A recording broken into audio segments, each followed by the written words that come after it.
ನಮಸ್ಕಾರ, ನನ್ನ ಹೆಸರು ಸಂಗಮೇಶ್ ಶುಗರ್ ಸಿಡಿಎನ್ ಯೂಟ್ಯೂಬ್ ಚಾನಲ್ಗೆ ಸ್ವಾಗತ. ಬಂಧುಗಳೇ, ಯಾರು ಇದುವರೆಗೆ ನಮ್ಮ ಯೂಟ್ಯೂಬ್ ಚಾನಲನ್ನು ಸಬ್ಸ್ಕ್ರೈಬ್ ಮಾಡಿಲ್ಲ, ಸಬ್ಸ್ಕ್ರೈಬ್ ಮಾಡಿ, ಶೇರ್ ಮಾಡಿ ಅಂತ ಹೇಳ್ತಾ ಬನ್ನಿ ಇವತ್ತು ಮತ್ತೊಂದು ಹೊಸ ವಿಡಿಯೋವನ್ನು ಆರಂಭಿಸುತ್ತಿದ್ದೇನೆ.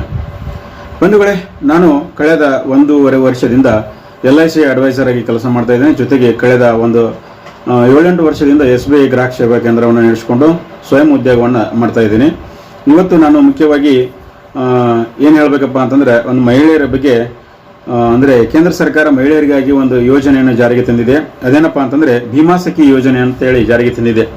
ಈ ಭೀಮಾ ಸಖಿ ಯೋಜನೆಯ ಒಂದು ಉದ್ದೇಶ ಏನು, ಹಾಗೂ ಭೀಮಾ ಸಖಿ ಯೋಜನೆ ಯಾಕೆ ಜಾರಿಗೆ ತರಲಾಗಿದೆ, ಇದರಿಂದ ಏನು ಪ್ರಯೋಜನ ಆಗುತ್ತೆ ಅನ್ನೋದ್ರ ಬಗ್ಗೆ ಒಂದಿಷ್ಟು ವಿಷಯಗಳನ್ನು ನಾನು ನಿಮ್ಮ ಜೊತೆಗೆ ಹಂಚಿಕೊಳ್ತೀನಿ.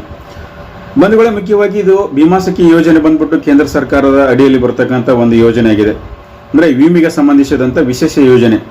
ಪ್ರಾಥಮಿಕವಾಗಿ ಗ್ರಾಮೀಣ ಮತ್ತು ಅರೆನಗರ ಪ್ರದೇಶಗಳ ಮಹಿಳೆಯರನ್ನು ಆರ್ಥಿಕವಾಗಿ ಬಲಿಷ್ಠಗೊಳಿಸಲು ಮತ್ತು ವಿಮೆಯ ಸೌಲಭ್ಯಗಳನ್ನು ಹೆಚ್ಚಿನ ಜನತೆಗೆ ತಲುಪಿಸುವ ಉದ್ದೇಶದಿಂದ ಈ ಯೋಜನೆಯನ್ನು ರೂಪಿಸಲಾಗಿದೆ ಅಂತ ಹೇಳ್ಬೋದು. ಯಾಕಂತಂದ್ರೆ ಗ್ರಾಮೀಣ ಪ್ರದೇಶದಲ್ಲಿ ಬಹಳಷ್ಟು ಜನರಿಗೆ ಈ ಯೋಜನೆ ಬಗ್ಗೆ ಅರಿವೇ ಇರಲ್ಲ. ಅಂದರೆ LIC ಹೇಗೆ ಮಾಡಿಸ್ಬೇಕು, ಯಾಕೆ ಮಾಡಿಸ್ಬೇಕು, ಅದರ ಉದ್ದೇಶ ಏನು ಅನ್ನೋದ್ರ ಬಗ್ಗೆ ಸಾಕಷ್ಟು ಜನರಿಗೆ ಅದರ ಬಗ್ಗೆ ಅರಿವು ಇರುವುದಿಲ್ಲ. ಹಾಗಾಗಿ ಈ ಯೋಜನೆಯ ಒಂದು ಸಾಮಾಜಿಕ ಭದ್ರತೆಯನ್ನು ಸುಧಾರಿಸುವ ಸಲುವಾಗಿ ಮತ್ತು ಮಹಿಳೆಯರ ಆರ್ಥಿಕ ಸ್ವಾವಲಂಬನೆಗಾಗಿ ಈ ಮಹತ್ವವಾದಂಥ ಒಂದು ಹೆಜ್ಜೆಯನ್ನು ಕೇಂದ್ರ ಸರ್ಕಾರ ತೆಗೆದುಕೊಂಡಿದೆ. ಅದಕ್ಕಾಗಿ ಈ ಭೀಮಾ ಸಖಿ ಯೋಜನೆಯನ್ನು ಜಾರಿಗೆ ತರಲಾಗಿದೆ. ಇನ್ನು ಮುಖ್ಯವಾಗಿ ಈ ಯೋಜನೆಯ ಉದ್ದೇಶ ಏನಪ್ಪಾ ಅಂತಂದ್ರೆ, ವಿಮೆಯ ಜಾಗೃತಿಯನ್ನು ಹೆಚ್ಚಿಸುವುದು ಒಂದು ಉದ್ದೇಶ. ವಿಮೆಯ ಅಗತ್ಯ ಮತ್ತು ಲಾಭಗಳ ಕುರಿತು ಗ್ರಾಮೀಣ ಜನರಲ್ಲಿ ಅರಿವು ಮೂಡಿಸುವ ಉದ್ದೇಶದಿಂದ ಈ ಯೋಜನೆಯನ್ನು ಜಾರಿಗೆ ತರಲಾಗಿದೆ ಅಂತ ಹೇಳ್ಬೋದು.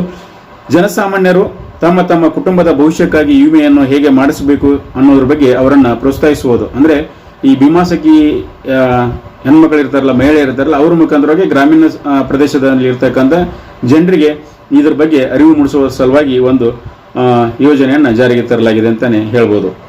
ಮಹಿಳಾ ಸಬಲೀಕರಣ. ಈ ಒಂದು ಯೋಜನೆಯಿಂದ ಮಹಿಳೆಯರು ಸಾಕಷ್ಟು ಸಬಲೀಕರಣ ಹೊಂದಲು ಸಾಧ್ಯವಾಗುತ್ತದೆ. ಸ್ಥಳೀಯ ಮಹಿಳೆಯರಿಗೆ ವಿಮಾ ಸಖಿಯ ತರಬೇತಿಯನ್ನು ನೀಡುವ ಮೂಲಕ ಅವರನ್ನು ಸ್ವಾವಲಂಬಿಗಳನ್ನಾಗಿ ಮಾಡುವುದು, ಅಂದರೆ ಸ್ವಯಂ ಉದ್ಯೋಗಗಳನ್ನಾಗಿ ಮಾಡುವ ಉದ್ದೇಶದಿಂದ ಈ ಒಂದು ಯೋಜನೆ ಜಾರಿಗೆ ತರಲಾಗಿದೆ. ಮಹಿಳೆಯರಿಗೆ ಆರ್ಥಿಕ ಆತ್ಮ ನಿರ್ಭರತೆಯನ್ನು ಒದಗಿಸುವ ಮೂಲಕ ಸಮುದಾಯದಲ್ಲಿ ಅವರ ಸ್ಥಾನವನ್ನು ಹೆಚ್ಚಿಸುವ ಉದ್ದೇಶದಿಂದ ಈ ಒಂದು ಯೋಜನೆಯನ್ನು ಜಾರಿಗೆ ತರಲಾಗಿದೆ. ಇನ್ನು ಸಾಮಾಜಿಕ ಭದ್ರತೆ. ವಿಮೆಯ ಮೂಲಕ ಕೌಟುಂಬಿಕ ಭದ್ರತೆ ಮತ್ತು ಆರ್ಥಿಕ ಸ್ಥಿರತೆಯನ್ನು ಕಾಪಾಡುವುದು. ದುರಂತ ಅಥವಾ ಆಪತ್ತಿನ ಪರಿಸ್ಥಿತಿಯಲ್ಲಿ ಆರ್ಥಿಕ ಬೆಂಬಲವನ್ನು ನೀಡಲು ವಿಮೆಯನ್ನು ಲಭ್ಯಗೊಳಿಸುವುದು. ವೈಯಕ್ತಿಕವಾಗಿ ಅವರಿಗೆ ಉದ್ಯೋಗ ಅವಕಾಶಗಳನ್ನು ಸೃಷ್ಟಿಸುವ ಸಲುವಾಗಿ ಈ ಒಂದು ಭೀಮಾ ಸಖಿ ಯೋಜನೆಯನ್ನು ಜಾರಿಗೆ ತರಲಾಗಿದೆ. ಇವಿಷ್ಟು ಈ ಯೋಜನೆಯ ಮುಖ್ಯವಾದಂಥ ಉದ್ದೇಶಗಳಾಗಿವೆ. ಇನ್ನು ಯಾಕೆ ಈ ಯೋಜನೆ ಜಾರಿಗೆ ತರಲಾಗಿದೆ ಅನ್ನೋದ್ರ ಬಗ್ಗೆ ನೋಡೋದಾದರೆ, ಗ್ರಾಮೀಣ ಪ್ರದೇಶದಲ್ಲಿ ವಿಮೆಯ ಪ್ರವೇಶ ಕಡಿಮೆ. ಅಂದರೆ ನಮ್ಮ ಗ್ರಾಮೀಣ ಪ್ರದೇಶದಲ್ಲಿ ಈ LIC ವಿಮೆಗೆ ಸಂಬಂಧಪಟ್ಟಂತೆ ಬಹಳಷ್ಟು ಜನರನ್ನು ಪಾಲಿಸಿ ಮಾಡಿಕೊಂಡಿರೋದಿಲ್ಲ. ಹಾಗಾಗಿ ಅವರಿಗೆ ಅದರ ಬಗ್ಗೆ ಅರಿವು ನೀಡಬೇಕು ಅನ್ನೋ ಉದ್ದೇಶದಿಂದ ಅದರ ಯೋಜನೆಯನ್ನು ಅದಕ್ಕಾಗಿ ಈ ಕಾರಣಕ್ಕಾಗಿ ಈ ಯೋಜನೆಯನ್ನು ಜಾರಿಗೆ ತರಲಾಗಿದೆ ಅಂತ ಹೇಳ್ಬೋದು. ಮಹಿಳೆಯರ ಆರ್ಥಿಕ ಬಲಕ್ಕೆ ಪ್ರಾಮುಖ್ಯತೆ ನೀಡೋದು, ಅಂದ್ರೆ ಮಹಿಳೆಯರಿಗೆ ಒಂದು ಆರ್ಥಿಕ ಸಬಲೀಕರಣ ಹೊಂದಲಿಕ್ಕೆ ಇದು ಅನುಕೂಲವಾಗುತ್ತೆ ಅನ್ನೋ ಉದ್ದೇಶದಿಂದ ಮಾಡಲಾಗಿದೆ. ಇನ್ನು ಸಾಮಾಜಿಕ ಮತ್ತು ಆರ್ಥಿಕ ತೊಂದರೆ ನಿವಾರಿಸುವುದು. ಅಂದರೆ ಗ್ರಾಮೀಣ ಪ್ರದೇಶದಲ್ಲಿ ಇರ್ತಕ್ಕಂಥ ಜನರಿಗೆ ಸಾಮಾಜಿಕ ಮತ್ತು ಆರ್ಥಿಕ ಭದ್ರತೆ ಏನಿರ್ತೈತಲ್ಲ, ಆ ಒಂದು ತೊಂದರೆ ಏನಿರ್ತದಲ್ಲ, ಆ ತೊಂದರೆಯನ್ನು ನಿವಾರಿಸುವ ಸಲುವಾಗಿ ಈ ಒಂದು ಯೋಜನೆ ಜಾರಿಗೆ ತರಲಾಗಿದೆ ಅಂತ ಹೇಳ್ಬೋದು. ಮಹಿಳಾ ಉದ್ಯೋಗವನ್ನು ಉದ್ದೇಶಿಸುವ ಸಂಬಂಧ. ಯಾಕಂತಂದ್ರೆ ಸಾಕಷ್ಟು ಜನ ಈಗ SSLC PUC ಪದವಿ ಓದಿಕೊಂಡು ಮನೆಯಲ್ಲಿ ಕೂತಿರ್ತಾರೆ. ಅಂಥವರಿಗಾಗಿ ಸುಮಾರು 2 ಲಕ್ಷ ಉದ್ಯೋಗವನ್ನು ಸೃಷ್ಟಿಸುವ ಸಲುವಾಗಿ ಈ ಒಂದು ಯೋಜನೆಯನ್ನು ಜಾರಿಗೆ ತರಲಾಗಿದೆ ಅಂತಾನೆ ಹೇಳ್ಬೋದು. ಇನ್ನು ಈ ಯೋಜನೆಯ ಒಂದು ಪ್ರಯೋಜನಗಳು ಏನೇನಪ್ಪ ಅಂತ ನೋಡೋದಾದ್ರೆ, ಗ್ರಾಮೀಣ ಪ್ರದೇಶದ ಮಹಿಳೆಯರು ತರಬೇತಿ ಪಡೆಯುವ ಮೂಲಕ ವಿಮಾ ಸಲಹೆಗಾರನಾಗಿ ಮಾಡಲು ಕೆಲಸ ಮಾಡಲಿಕ್ಕೆ ಅವಕಾಶ ಮಾಡಿಕೊಡುವುದು.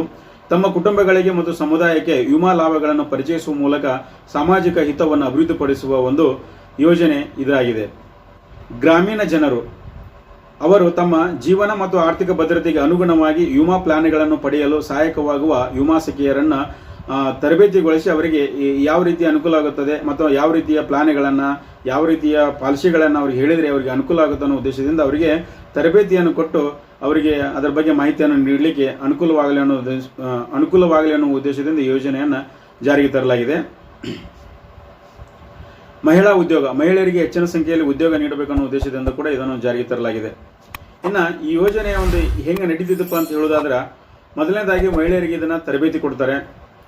ತರಬೇತಿ ವಿಮಾ ಸೌಲಭ್ಯಗಳ ಕುರಿತು ತರಬೇತಿ ನೀಡಲಾಗ್ತಾ ಇದೆ. ಜೊತೆಗೆ ವಿಮಾ ಯೋಜನೆಗಳನ್ನು ಹೇಗೆ ಮಾರಾಟ ಮಾಡಬೇಕು ಮತ್ತು ಕಸ್ಟಮರ್ಗಳಿಗೆ ಯಾವ ರೀತಿಯಾಗಿ ಬೆಂಬಲ ಒದಗಿಸಬೇಕು ಅನ್ನೋದ್ರ ಬಗ್ಗೆ ಕುರಿತು ತರಬೇತಿಯನ್ನು ಈ ಒಂದು ಭೀಮಾ ಸಖಿಯರಿಗೆ ನೀಡಲಾಗ್ತಾ ಇದೆ. ಗ್ರಾಮೀಣ ಮಟ್ಟದಲ್ಲಿ ಕಾರ್ಯನಿರ್ವಹಣೆ ಮಾಡಬೇಕು. ಮುಖ್ಯವಾಗಿ ಈ ಏನು ಭೀಮಾ ಸಖಿಯರು ಅಂತೇಳಿ ಏನು ಆಯ್ಕೆ ಆಗ್ತಾರಲ್ಲ, ಅವರಿಗೆ ಗ್ರಾಮೀಣ ಪ್ರದೇಶದಲ್ಲಿ ಹೆಚ್ಚು ಕೆಲಸ ಮಾಡಲಿಕ್ಕೆ ಅವರಿಗೆ ಒತ್ತನ್ನು ಕೊಡ್ತಾ ಇದ್ದಾರೆ. ವಿಮಾ ಸಖಿಯರು ಹಳ್ಳಿಗಳಲ್ಲಿಯೇ ವಿಮಾ ಮಾರಾಟ ಮಾಡುವ ಮೂಲಕ ತಮ್ಮ ಸೇವೆಗಳನ್ನು ಸಲೀಸಾಗಿ ಜನರಿಗೆ ತಲುಪಿಸಬೇಕು ಅನ್ನೋ ಉದ್ದೇಶದಿಂದ ಈ ಭೀಮಾ ಸಖಿಯರನ್ನು ನೇಮಿಸಿಕೊಳ್ಳಲಾಗ್ತಾ ಇದೆ.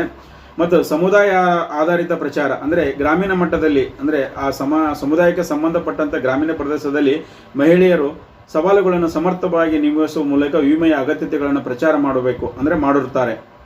ಯಾರು ಲಾಭ ಪಡೆಯಬಹುದು ಅಂತ ನೋಡೋದಾದರೆ ಗ್ರಾಮೀಣ ಮಹಿಳೆಯರು ತಾವು ಸ್ವಾವಲಂಬಿತರಾಗಲು ಮತ್ತು ಸಮುದಾಯದ ಆರ್ಥಿಕ ಸಹಾಯಕರಾಗಲು, ಸಾಮಾನ್ಯ ರೈತರು ಮತ್ತು ಕಾರ್ಮಿಕರು ತಮ್ಮ ಕುಟುಂಬದ ಭದ್ರತೆಗೋಸ್ಕರ ವಿಮಾ ಸೇವೆಗಳನ್ನು ಒದಗಿಸುವ ಸಲುವಾಗಿ ಇದರ ಲಾಭವನ್ನು ಪಡೆಯಬಹುದು. ಚಿಕ್ಕ ವ್ಯಾಪಾರಿಗಳು ಮತ್ತು ಉದ್ಯಮಿಗಳು ಕೂಡ ಇದರ ಒಂದು ಲಾಭ ಪಡೆಯಬಹುದು ಅಂತ ಹೇಳ್ಬೋದು. ಬಂಧುಗಳೇ, ಇದುವರೆಗೆ ನಾವು ಈ ಯೋಜನೆಯ ಉದ್ದೇಶ, ಯೋಜನೆಯನ್ನು ಯಾಕೆ ಜಾರಿಗೆ ತರಲಾಗಿದೆ, ಯೋಜನೆಯಿಂದ ಏನು ಪ್ರಯೋಜನ ಮತ್ತು ಯಾರ್ಯಾರಿಗೆ ಪ್ರಯೋಜನ, ಈ ಯೋಜನೆ ಹೇಗೆಲ್ಲ ಕೆಲಸ ಮಾಡುತ್ತೆ ಅನ್ನೋದ್ರ ಬಗ್ಗೆ ನೋಡಿದ್ದೇವೆ. ಈಗ ಮುಖ್ಯವಾಗಿ ಭೀಮಾ ಸಖಿಯರಾಗಲು ಏನೆಲ್ಲ ಅರ್ಹತೆಗಳು ಬೇಕು ಅನ್ನೋದ್ರ ಬಗ್ಗೆ ಒಂದಿಷ್ಟು ಮಾಹಿತಿಯನ್ನು ನೋಡೋಣ. ಭೀಮಾ ಸಖಿಯರಾಗಬೇಕಾದ್ರೆ ಮೊದಲನೇದಾಗಿ ಕನಿಷ್ಠ ಪಕ್ಷ SSLC ಪಾಸ್ ಆಗಿರಬೇಕು. ಅದ್ರ ಮೇಲ್ಪಟ್ಟು ಎಷ್ಟಾದರೂ ಓದಿರಲಿ, PUC ಇರಲಿ, ಡಿಗ್ರಿ ಇರಲಿ ನಡೀತೈತಿ. ಜೊತೆಗೆ ಅವರು ಮುಖ್ಯವಾಗಿ Aadhaar card, PAN card, bank passbook, ಜೊತೆಗೆ ಒಂದು ಪಾಸ್ಪೋರ್ಟ್ ಸೈಜ್ ಫೋಟೋ ಬೇಕಾಗುತ್ತೆ. ಬಿಳಿ ಪೇಪರಲ್ಲಿ ಸಿಗ್ನೇಚರ್ ಕೂಡ ಮಾಡಬೇಕಾಗಿರ್ತೈತೆ. ಅದರ ನಂತರ ಕನಿಷ್ಠ ವಯಸ್ಸು 18 ಆಗಿರಬೇಕು. ಗರಿಷ್ಠ ವಯಸ್ಸು 70, ಅಂದರೆ ಕಡಿಮೆ ಅಂದರೆ 18 ವರ್ಷ, ಹೆಚ್ಚಿಗೆ ಅಂದರೆ 70 ವರ್ಷ. ಆ 70 ವರ್ಷದ ಒಳಗಿನ ಮಹಿಳೆಯರು ಕೂಡ ಮುಖ್ಯವಾಗಿ ಅವರು ಇದರಲ್ಲಿ ಯೋಜನೆಯಲ್ಲಿ ಪಾಲ್ಗೊಳ್ಳಕ್ಕೆ ಅವಕಾಶ ಇದೆ ಅಂತ ಹೇಳ್ಬೋದು. ಇನ್ನು ಇದರಲ್ಲಿ ಏನು ಮಾಡ್ತಾ ಇದ್ದಪ್ಪ ಅಂದರೆ ಕೇಂದ್ರ ಸರ್ಕಾರ ಇವರಿಗೆ ಸುಮ್ಮನೆ ತರಬೇತಿ ಕೊಟ್ಟು ಹಾಗೆ ಬಿಡೋದಿಲ್ಲ, ಇವರಿಗೆ ಒಂದು ಸ್ಟೈಪಂಡ್ ಅಂತೇಳಿ ಕೊಡ್ತೈತಿ. ಅಂದರೆ ತರಬೇತಿ ಭತ್ಯೆ ಅಂತೇಳಿ ಅಂತೀವಲ್ಲ, ಅದನ್ನು ಅವರಿಗೆ ನೀಡ್ತಾ ಇದೆ. ಮೊದಲನೇ ವರ್ಷ ಆಯ್ಕೆಯಾಗಿ ಏನು ಜಾಯ್ನ್ ಆಗ್ತಾರಲ್ಲ, ಅವರಿಗೆ ಮೊದಲನೇ ವರ್ಷದಲ್ಲಿ 7,000 ರೂಪಾಯಿಯನ್ನು ಕೊಡ್ತಾರೆ. ಇನ್ನು 2ನೇ ವರ್ಷದಲ್ಲಿ 6,000 ರೂಪಾಯಿ, ಇನ್ನು 3ನೇ ವರ್ಷದಲ್ಲಿ ಅವರಿಗೆ 5,000 ರೂಪಾಯಿಯನ್ನು ತರಬೇತಿ ಭತ್ಯೆ ಅಂತೇಳಿ ಕೊಡ್ತಾ ಹೋಗ್ತಾರೆ. ಇದರ ಜೊತೆಗೆ ಅವ್ರು ಏನು ನಾವು ಪಾಲಿಸಿಗಳನ್ನು ಮಾಡ್ತಾರಲ್ಲ, ಆ ಪಾಲಿಸಿಗಳು ಕೂಡ ಇವರಿಗೆ ಕಮಿಷನ್ ಬರ್ತಾ ಇರ್ತೈತೆ. ಅಂದರೆ ಒಂದು ಪಾಲಿಸಿಗೆ ಇಂತಿಷ್ಟ ಅಂತೇಳಿ ಕಮಿಷನ್ ಇರ್ತೈತಿ. ಸೊ ಆ ಒಂದು ಕಮಿಷನ್ ಕೂಡ ಇವರಿಗೆ ಸಿಗ್ತಾ ಹೋಗುತ್ತೆ. ಹಾಗಾಗಿ ಅವರು ಒಂದು ವರ್ಷ ಮೊದಲನೇ ವರ್ಷದಲ್ಲಿ ಏನು ಮಾಡ್ತಾರೆ 7,000, 2ನೇ ವರ್ಷದಲ್ಲಿ 6,000, 3ನೇ ವರ್ಷದಲ್ಲಿ 5,000 ಕೊಡ್ತಾರೆ. ಇಷ್ಟಾಗಲೇ ಒಂದಿಷ್ಟು ಅವರು ಪಾಲಿಸಿಗಳನ್ನು ಸುಮಾರು ಒಂದು 50-100 ಪಾಲಿಸಿಗಳನ್ನು ಅವ್ರು ಮಾಡಿದ್ರಪ್ಪ ಅಂತಂದರೆ ಸುಮಾರು ಅದು ಮುಂದೆ 10 ವರ್ಷನೋ 15 ವರ್ಷದವರೆಗೆ ಅವ್ರು ನಿರಂತರವಾಗಿ ಆದಾಯ ಬರ್ತಾನೆ ಹೋಗುತ್ತೆ. ಸೊ ಅವರು ಇನ್ನೂ ಹೆಚ್ಚಿಗೆ ಆ ಪಾಲಿಸಿಗಳನ್ನು ಮಾಡ್ತಾ ಹೋಗ್ಬೋದು. ಇದರ ಉದ್ದೇಶ ಏನಪ್ಪ ಅಂತಂದರೆ ಈ ಭೀಮಾ ಸಖಿಯರನ್ನು ಯಾಕೆ ನೇಮಿಸ್ಕೊಂಡಿದ್ದಾರೆ ಅಂದರೆ ಈಗಾಗಲೇ ಹೇಳಿದ ಹಾಗೆ ಗ್ರಾಮೀಣ ಪ್ರದೇಶದಲ್ಲಿ LICಗೆ ಸಂಬಂಧಪಟ್ಟಂತೆ ವಿಮೆಯ ಬಗ್ಗೆ ಬಹಳಷ್ಟು ಜನರಿಗೆ ಇದರ ಅರಿವಿಲ್ಲ. ಈಗ ನಾವು ಕೂಡ ಸಾಕಷ್ಟು ಜನರಿಗೆ ಹೇಳ್ತಾ ಇರ್ತೇವೆ, ನೋಡೋಣ ಆಡ್ರಿ ಸರ, ಮಾಡೋಣ ಆಡ್ರಿ ಸರ, ನಾಳೆ ಮಾಡೋಣ, ನಾಳೆ ಮಾಡೋದು, ಹೀಗೆ ಹೇಳ್ತಾ ಹೋಗ್ತಾನೆ ಇರ್ತಾರೆ. ಆದರೆ ಸಡನ್ ಆಗಿ ಅವರು ನಿರ್ಧಾರ ತಗೊಳ್ಳಲ್ಲ. ಅಂತ ಒಂದು ಜನರಿಗೆ ಇದ್ರ ಬಗ್ಗೆ ತಿಳಿಸಿಕೊಳ್ಬೇಕಾಗುತ್ತಾ, ಯಾರು ಭೀಮಾ ಸಖಿಯರು ಆಗ್ಲಿಕ್ಕೆ ಬರೋದಿಲ್ಲ ಅನ್ನೋದ್ರ ಬಗ್ಗೆ ಒಂದಿಷ್ಟು ಮಾಹಿತಿಯನ್ನು ನಾನು ನಿಮ್ಗೆ ಹೇಳ್ತೇನೆ. ಸೊ ಈಗಾಗಲೇ ಯಾರಾದರೂ ನಿಮ್ಮ ಮನೆಯಲ್ಲಿ ಅಥವಾ ನಿಮ್ಮ ಕುಟುಂಬದಲ್ಲಿ LIC ಅಡ್ವೈಸರ್ ಆಗಿ ಕೆಲಸ ಮಾಡ್ತಾ ಇದ್ದಾರೆ ಅಥವಾ LIC ಏಜೆಂಟ್ ಆಗಿ ಕೆಲಸ ಮಾಡ್ತಾ ಇದ್ದರೆ ಅವರ ಹೆಂಡತಿ, ಅವರ ಮಕ್ಕಳು, ಅವರ ಸಂಬಂಧಿಕರು ಅಂದರೆ ರಕ್ತ ಸಂಬಂಧಿಗಳು ಯಾರಾದರೂ ಈಗಾಗಲೇ LICಯಲ್ಲಿ ವರ್ಕ್ ಮಾಡ್ತಾ ಇದ್ದಾರೆ ಅಂದರೆ LIC ಅಡ್ವೈಸರ್ ಆಗಿ ಕೆಲಸ ಮಾಡ್ತಾ ಇದ್ದಾರೆ ಅಂದರೆ ಅವರಿಗೆ ಈ ಒಂದು ಯೋಜನೆ ಅಪ್ಲೈ ಆಗೋದಿಲ್ಲ. ಅಂದರೆ ಈ ಯೋಜನೆ ಪಡಲಿಕ್ಕೆ ಅರ್ಹತೆ ಇರುವುದಿಲ್ಲ, ಯಾಕಂತಂದರೆ ಅದು ಅವಕಾಶ ಕೊಟ್ಟಿಲ್ಲ. ಸೊ ಹೆಚ್ಚಾಗಿ ಈ ಮಹಿಳೆಯರು ಹೆಚ್ಚೆಚ್ಚು ಈ ಒಂದು ಅವಕಾಶವನ್ನು ಸದುಪಯೋಗಪಡಿಸಿಕೊಳ್ಳಿ. ಯಾಕಂತಂದರೆ ಮಹಿಳೆಯರು ಚೆನ್ನಾಗಿ ಮಾತಾಡೋಕ್ಕೆ ಬಂದರೆ ಈ LIC ಒಂದು ಯೋಜನೆ ಇದೆಯಲ್ಲ, ಈ LIC ಒಳಗೆ ನೀವು ಏನು ಬೇಕಾದರೂ ಸಾಧನೆ ಮಾಡ್ಬೋದು. ಆದರೆ ಮುಖ್ಯವಾಗಿ ಇಲ್ಲಿ ಬೇಕಾಗಿರೋದು ಮಾತು ಮತ್ತು ಜನರಿಗೆ ತಿಳಿಯುವ ಹಾಗೆ ಈ ಒಂದು ಪಾಲಿಸಿಯ ನಿಯಮಗಳನ್ನು, ಪಾಲಿಸಿಯ ಬಗ್ಗೆ ಸಂಪೂರ್ಣವಾದ ಮಾಹಿತಿಯನ್ನು ಹೇಳೋದ್ರ ಮೂಲಕ ಅವರಿಗೆ ನೀವು ಒಳ್ಳೆಯ ಒಂದು ಮಾಹಿತಿಯನ್ನು ಕೊಟ್ಟು ಅವರ ಜೀವನಕ್ಕೆ ಕೂಡ ನೀವು ಒಂದು ದಾರಿ ಆಗಬಹುದು. ಅವರಿಗೆ ಒಂದು ಒಳ್ಳೆಯ ಮಾರ್ಗದರ್ಶನ ನೀಡುವ ಮೂಲಕ ಅವರ ಮುಂದಿನ ಭವಿಷ್ಯದ ಬಗ್ಗೆ ಅಂದರೆ ಅವರ ಮಕ್ಕಳಿಗಾಗಿ, ಅವರ ಹೆಂಡತಿಗಾಗಲಿ, ಅವರ ಕುಟುಂಬದ ಭವಿಷ್ಯದ ವಿಷಯದಲ್ಲಿ ಬಹಳಷ್ಟು ಜಾಗೃತಿಗಳನ್ನು ಹೇಳುವುದರ ಮೂಲಕ ಅನುಕೂಲ ಮಾಡಿ ಕೊಡ್ಬೋದು ಅಂತಲೇ ಹೇಳ್ತಾ ಇದ್ದೀನಿ. ಹಾಗಾಗಿ ತಡ ಹತ್ತಿರದ ನಿಮ್ಮ LIC ಕಚೇರಿಗೆ ಹೋಗಿ ನೀವು ಅದರ ಬಗ್ಗೆ ಇನ್ನೂ ಹೆಚ್ಚಿನ ಸಂಪೂರ್ಣವಾದಂಥ ಮಾಹಿತಿಯನ್ನು ತಗೋಬೋದು. ಇಲ್ಲಪ್ಪ ಅಂತಂದರೆ ವೆಬ್ಸೈಟಲ್ಲಿ ಹೋಗಿ LIC.India ಅಂತ ಹೊಡೆದರೆ ನಿಮಗೂ ಅಲ್ಲಿ ಮಾಹಿತಿ ಸಿಗ್ತೈತಿ. ಇಲ್ಲಾಂದರೆ ನಿಮ್ಮ ಮೊಬೈಲಲ್ಲಿ ಅಥವಾ ಯೂಟ್ಯೂಬಲ್ಲಿ ಕೂಡ ಅದ್ರ ಬಗ್ಗೆ ಸಂಬಂಧಪಟ್ಟಂಗೆ ಸಾಕಷ್ಟು ಮಾಹಿತಿಗಳು ನಿಮಗೆ ಸಿಗ್ತಾವೆ. ಆದಷ್ಟು ಬೇಗ ಸಂಪೂರ್ಣವಾದಂಥ ಮಾಹಿತಿಯನ್ನು ತೆಗೆದುಕೊಂಡು ಈ LICಯಲ್ಲಿ ಬರ್ತಕ್ಕಂಥ ಭೀಮಾ ಸಖಿ ಯೋಜನೆಯನ್ನು ಉಪಯೋಗಪಡಿಸಿಕೊಳ್ಳಿ. ನೀವು ಕೂಡ ಒಂದು LIC ಅಡ್ವೈಸರ್ ಆಗಿ ಒಳ್ಳೆಯ ಒಂದು ಉದ್ಯೋಗ ಸೇರಲಿ. ಒಂದು ನಿಮ್ಮ ಕುಟುಂಬದ ಒಂದು ಆರ್ಥಿಕ ಭದ್ರತೆ ಕೂಡ ಹೆಚ್ಚಾಗಲಿ. ನೀವು ಆರ್ಥಿಕವಾಗಿ ಸ್ವಂತ ಸ್ವಾವಲಂಬಿಗಳಾಗಲಿ. ಅಂತ ಹೇಳ್ತಾ ಇವತ್ತಿನ ಒಂದು ವಿಡಿಯೋವನ್ನು ನಾನು ಮುಗಿಸ್ತಾ ಇದ್ದೀನಿ.